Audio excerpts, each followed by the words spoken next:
네, 안녕하세요. 디파이농부 조선생입니다. 오늘도 동아님과 한 주간의 비트코인, 알트코인 뉴스를 알아보도록 하겠습니다. 오늘의 주제는 이제는 수학할 시간이 된 비트코인입니다. 비트코인이 최근 굉장히 많이 오르고 있습니다. 기분도 굉장히 좋아지고 있고 계좌도 두둑해지고 있는데 앞으로 여러분들과 함께 수학할 일만 좀 남았다 생각이 돼서 제목을 좀 지어봤습니다. 이번 주 어떤 뉴스들이 있었는지 한번 알아보도록 하겠습니다. 비트코인은 화면에 보시는 것처럼 지난주 대비 한 8% 상승했습니다.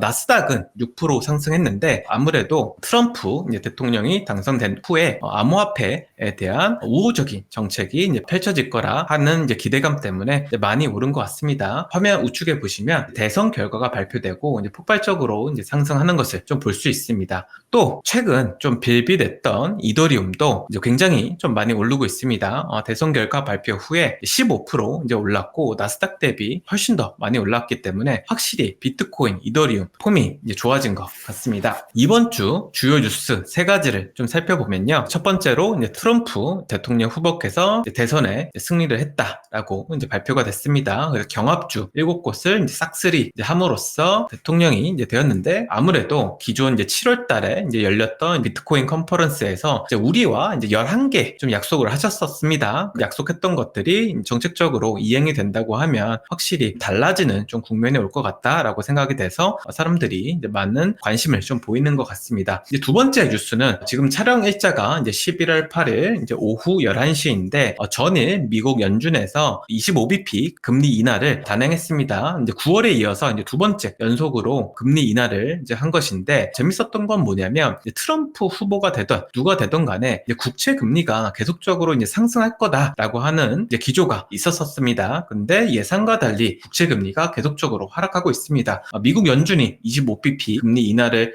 발표 후에 국채 금리 하락이 계속적으로 이어지고 있는데 동원님 이거 어떻게 된 일인가요? 저희가 지난주하고 이제 지난주에 국채 금리가 이 9월 FOMC 이후에 계속 이제 상승하는 상황에 대해서 이제 몇 번 얘기를 드렸잖아요. 그래서 이게 누가 대통령이 되든지 지금 상당히 많은 재정을 끌어다 쓸 수밖에 없고 미국은 지금 돈이 없는 상황이기 때문에 재정 지출을 하려고 하면 국채를 찍어야 된다. 국채를 찍어서 그걸 팔아서 그 돈을 가지고 정부 지출을 해야 되기 때문에 이 과정에서 국채 가격이 다운이 될 수밖에 없는데 그거를 예상하고 국채 금리가 오른다 이렇게 이제 말씀을 드렸죠. 근데 이번에 11월 FOMC 이후에 국채 금리가 일시적으로 지금 하락하는 증상이 보이고 있는데 어쨌든 전문가들은 어떻게 보고 있냐면 일단 첫 번째로는 4.4% 정도까지 국채 금리가 올랐었거든요. 이게 이제 충분히 좀 많이 상승을 했다. 사실 오히려 50bp를 9월에 내렸는데 그때보다 50bp가 거꾸로 올라버린 상황이거든요. 그래서 이렇게 금리가 많이 오르고 국채 가격이 싸졌던 것은 선반영이 되긴 된 건데 이미 충분히 선반영이 됐다. 이런 이제 썰이 하나가 또 있고 또 하나는 지금 9월에 50bp를 내리고 나서 나왔었던 어떤 그 매크로 지표들이 파월이 더 이상 금리를 내릴 수 없을 거다. 예상이 되는 지표들이었어요. 가령 뭐 경제는 계속 좋고 고용이 부서질 거라고 했는데 고용 데이터도 괜찮게 나오고 그리고 물가 다 잡았다고 했는데 10월 CPI 물가, PC 물가가 다 코어 물가들은 또 굉장히 견조하게 나왔거든요. 그래서 이런 부분들을 봤을 때 연준이 9월에 호언 장담했던 것처럼 연내 100bp를 못 내릴 것이다. 이제 이런 어떤 관측이 나오니까 국채금리가 더 좀 가파르게 오른 측면이 있었죠. 근데 이제 11월 FOMC에서 일단 앞으로 계속 우리는 완화 기조로 간다라는 얘기를 했고요. 그리고 또 하나 이제 중요하게 얘기했던 게 롱거런이라고 해서 충분히 오랜 시간이 지난 후에 너 금리가 얼마를 찍을 것 같니? 라고 이제 연준 위원들한테 물어보고 그걸 쓰는 게 있어요. 밝히는 게 있는데 그게 9월 달에는 2.9였어요. 근데 파월이 롱거런 금리, 중립금리라고 하는데 중립금리가 변경될 수 있다라는 거를 이번 FOMC에서 또 시사를 했습니다. 그러니까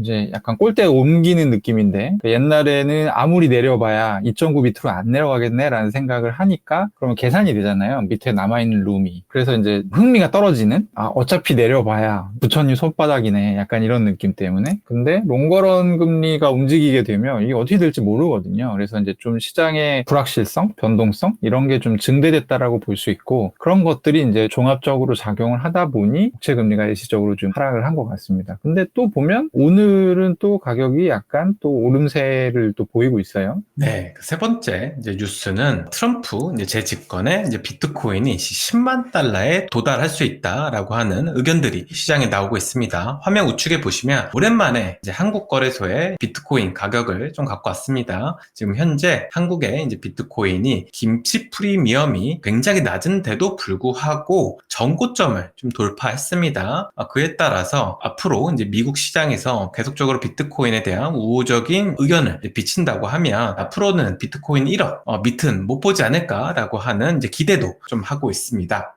이번 주에 비트코인 현물 ETF 순유입가 유출을 좀 살펴보면요. 확실히 이 비트코인은 미국이 주도하고 있다는 것이 좀 명확해졌습니다. 이제 화면 우측에 보시면 오랜만에 제가 들고 왔는데 블룸버그 리서처인 에릭 발추나스께서 이제 11월 7일 하루 동안 1.4 빌리언 달러 즉 하나로 거의 2조 원에 가까운 매수세가 들어왔다라고 트위터를 했었습니다. 근데 이게 어디서 매수가 들어오는지 좀 살펴보면 화면 좌측에 보이시는 블랙록 구자에서 대부분이 이제 들어온 걸 알 수 있습니다. 그래서 블랙록이 ETF 설정 이전부터 얘기했던 뭔가 새로운 패러다임의 어떤 변화가 좀 있는 것이 아닌가 생각이 좀 됩니다. 화면 우측에 보이시는 거는 비트코인 관련된 뉴스를 올리는 트위터에서 갖고 왔는데요. 미국의 이제 미시건주의 이제 가장 큰 도시인 디트로이트에서 앞으로 가상화폐를 결제 수단으로 사용하겠다라고 좀 발표를 했습니다. 그래서 2025년부터 이것이 좀 시행될 것으로 좀 보이는데 우리가 항상 비트코인이나 어떤 가상화폐를 부정적으로 봤던 것은 이거 현실에서 못 쓰지 않냐? 이거 인터넷에서만 쓸 수 있는 거 아니냐라고 하면서 굉장히 비판을 많이 받았었는데 이런 것들이 시간이 지나면서 차츰 조금 해결이 좀 될 것 같습니다. 그래서 비트코인도 계속적으로 좋은 뉴스가 많이 쏟아질 것 같다. 결론 내릴 수 있을 것 같습니다. 이더리움 현물 ETF 순유입가 유출을 알아보면 순유입이 있었던 한 주였습니다.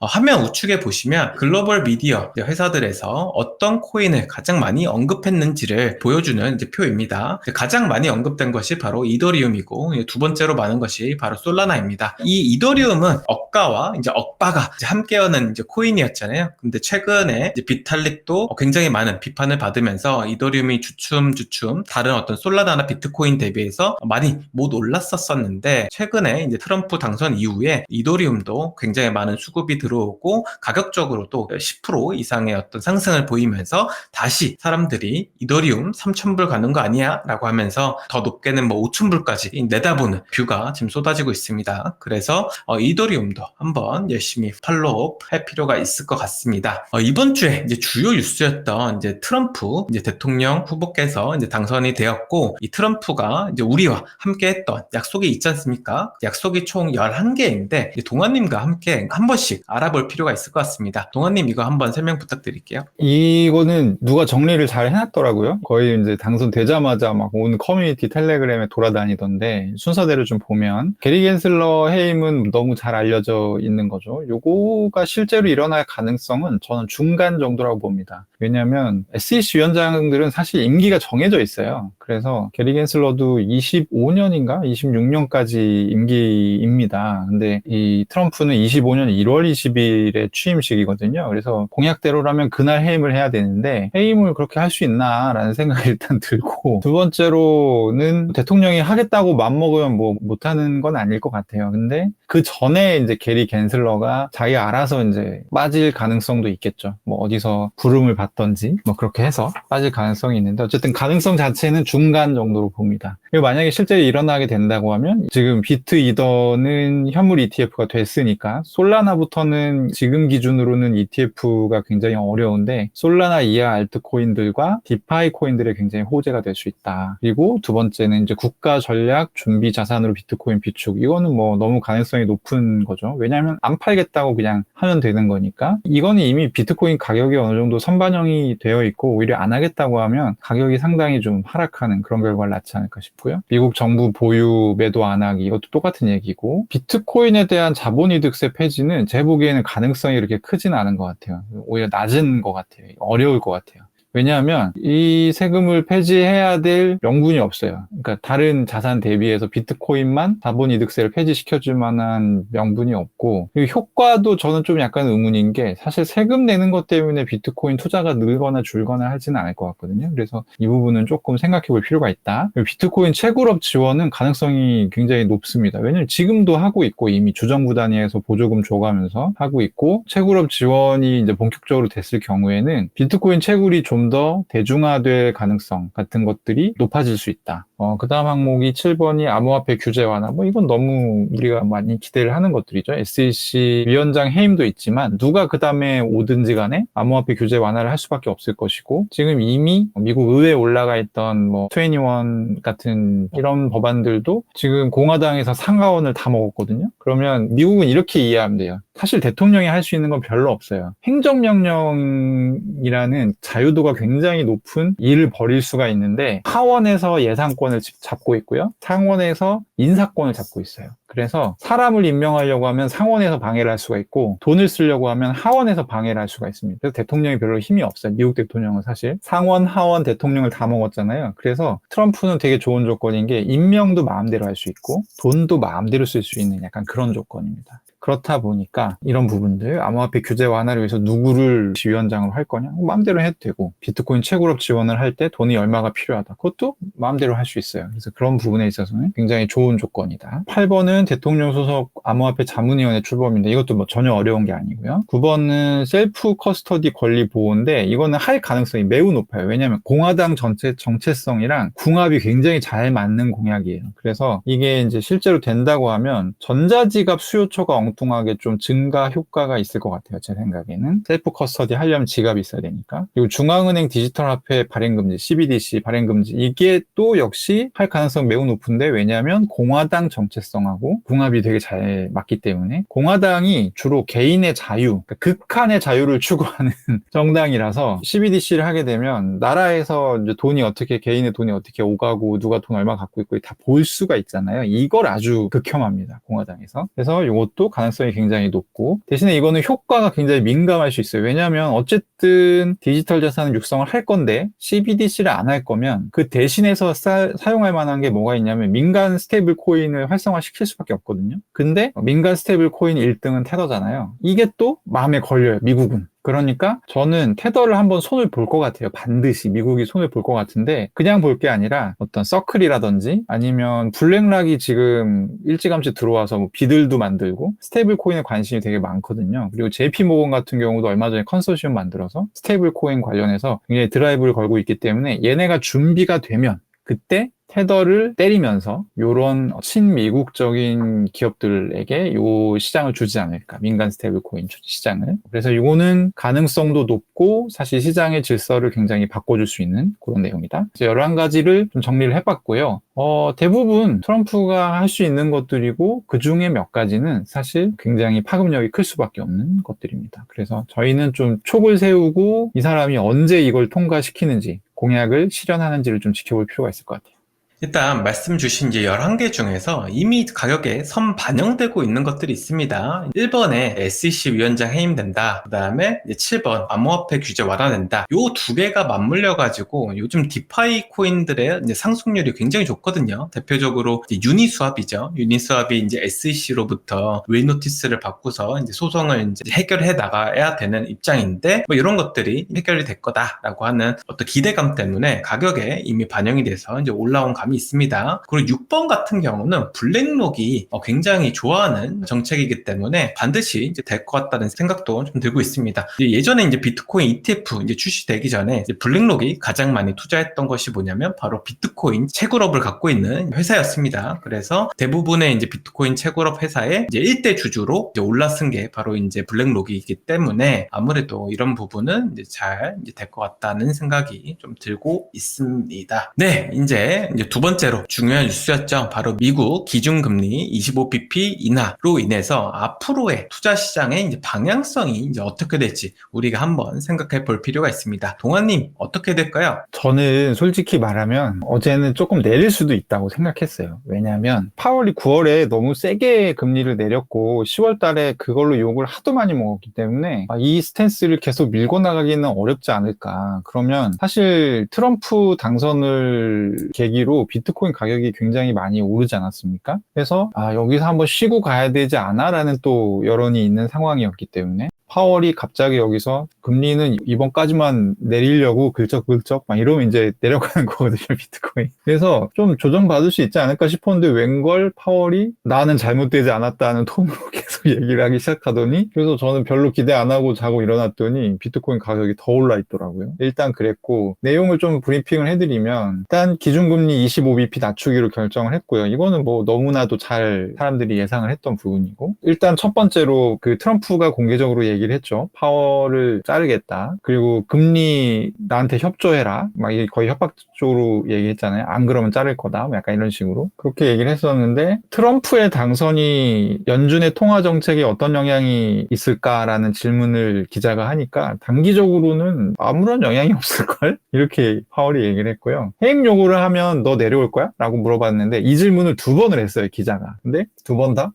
너? 약간 이렇게 일축을 했습니다. 그래서 상당히 좀 흥미로운 지점이 될 것 같아요. 트럼프가 내년 1월 달에 취임과 동시에 아마 미국 정부를 싹 갈아엎을 거거든요. 근데 파월을 어떻게 할지, 그리고 이제 연준을 어떻게 할지 그런 부분들이 좀 관심이 가는 부분이고, 어쨌든 각을 세우기로 마음을 먹은 것 같아요. 하던 대로 완화 기조를 유지하겠다라는 게 어제의 기초적인 어떤 기본적인 스탠스였어요. 9월 달에 우리 금리 내릴만 해서 내린 거고, 아직도 제약적인 금리 환경이야. 그래서 11월에 25bp 더 내린 거고, 12월에 어떻게 할지는 우리가 앞으로 6주간의 남은 시간에 나오는 지표들을 보고 판단하겠어. 이렇게 이제 얘기를 했습니다. 그래서 그냥 제 생각에는 11월 FOMC까지 봤을 때는 올해 연말까지 비트코인은 큰 문제 없을 것 같다. 일단 트럼프 취임이 내년 1월 20일이기도 하고, 어떤 지금 좀 분위기를 탄 그런 느낌도 있거든요. 사실 돈이 지금 유동자금이 비트코인으로 엄청 몰리고 있어요. 뭘 보시면 아냐면 비트코인 현물 ETF에 돈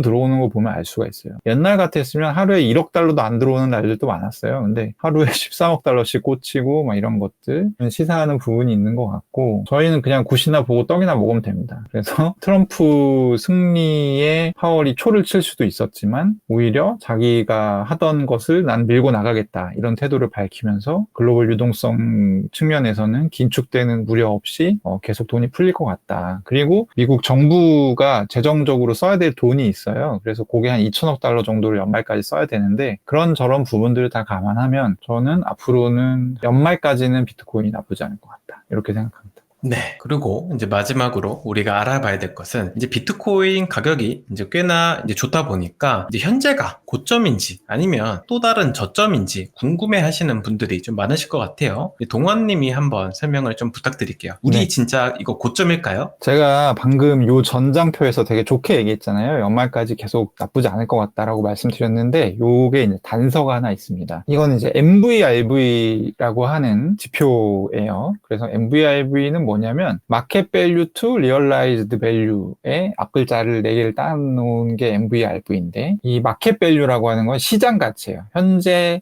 가격에 유통 중인 모든 코인 가치를 반영한 시가총액을 마켓 밸류라고 하고, 리얼라이즈드 밸류는 각각의 코인이 마지막으로 이동한 시점, 그러니까 이 프라이싱이 된 시점의 가격을 기준으로 계산한 총 가치. 그러니까 실제로 이게 시장에서 거래된 가치예요. 그래서 전자는 유통 중인 코인의 가치를 지금 현재 가격으로 다 한 거고, 리얼라이즈드 밸류는 마지막으로 거래된 가치를 한 건데, 이게 설명은 다 잊어버리셔도 되고, 이게 1 밑으로 내려가면 비트코인 가격이 올라갈 가능성이 비약적으로 커집니다. 그래프 어떻게 보시는 거냐면 파란색이 V선이에요. 왼쪽에 보면 1, 2, 3, 4 여기 숫자 있잖아요. 1 아래로 내려가면 이게 한 0.8까지 가면 무조건 오르고요. 그리고 거꾸로 여기 위에 보면 빨간 영역 있죠. 이게 대략 한 3.8 정도 영역일 거예요. 요 영역에서는 무조건 떨어집니다. 가격이. 이게 되게 신기하게 검증이 끝난 거라서 사실 굉장히 신뢰도가 높은 지표고, 근데 여기다 제가 보시면 현재 MVRV는 2.2예요.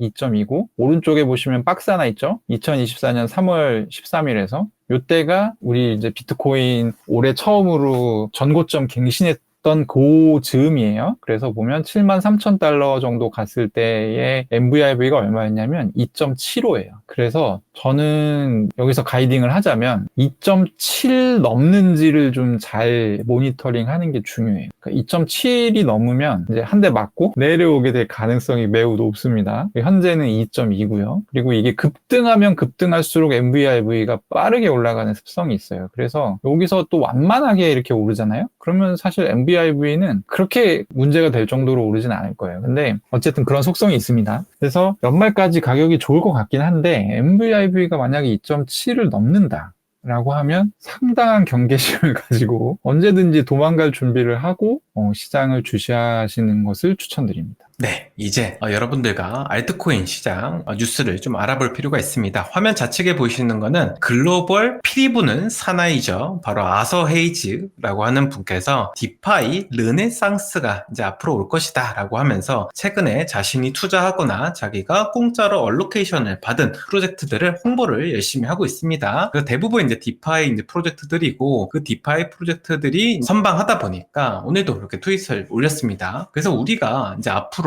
어떤 디파이들이 좀 오를지 좀 볼 필요가 있습니다. 아서 헤이즈가 제가 말한 것처럼 이 솔라나 기반의 디파이가 요즘 굉장히 폼이 좀 좋습니다. 아까 전에 여기 아서 헤이즈가 갖고 있는 NFT 있잖아요. 이 NFT가 솔라나에서 발행된 NFT예요. 그래서 아서 헤이즈가 사실 솔라나를 좋아하는 거거든요. 근데 디파이도 좋아하고 그래서 솔라나, 디파이 조합이 맞아가지고 지금 현재 굉장히 좀 폼이 좋습니다. 그리고 오늘 11월 8일에 코인베이스에서 이제 BTC를 솔라나에 이제 배포하겠다라고 이제 발표를 하면서 아무래도 화면 좌측에 보시는 것처럼 디파이 프로토콜들의 이제 가격이 꽤나 많이 올랐습니다. 화면 좌측에 보시면 이제 주피터라고 있잖아요. 주피터는 이제 솔라나의 이제 덱스이고, 그다음에 드리프트 프로토콜은 퍼페추얼 덱스입니다. 뭐 지토는 뭐 스테이킹과 MEV 이제 솔루션을 갖고 있는 곳이고, 이제 카미노는 이제 랜딩 프로토콜인데 주피터가 사실 대장입니다. 그러다 보니까 이 FDB가 11 빌리언 달러를 지금 넘고 있습니다. 근데 이게 시총이 너무 크잖아요. 그러다 보니까 우리는 이것보다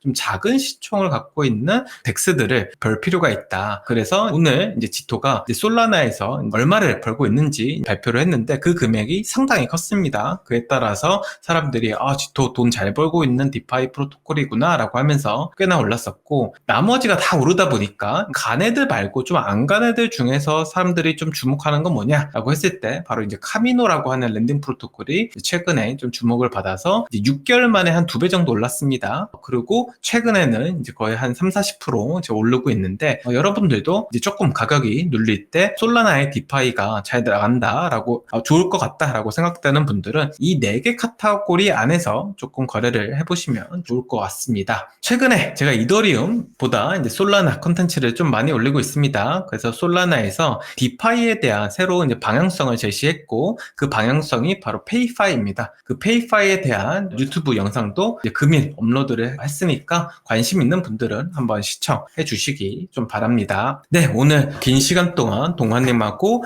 같이 비트코인과 알트코인 뉴스를 알아봤습니다. 디파이 농부 조선생은 더 좋은 컨텐츠로 찾아뵙도록 하겠습니다. 그리고 매주 수요일 오후 10시에 라이브를 진행하고 있으니까요. 내가 무슨 코인을 사야 되는지, 혹은 내가 이거 물렸는데 괜찮은지, 혹은 새로운 어떤 트렌드가 뭐가 있는지 궁금하신 분들은 꼭 들어오셔서 같이 소통했으면 좋겠습니다. 네, 오늘도 시청해주셔서 감사합니다. 빠이, 안녕. 안녕.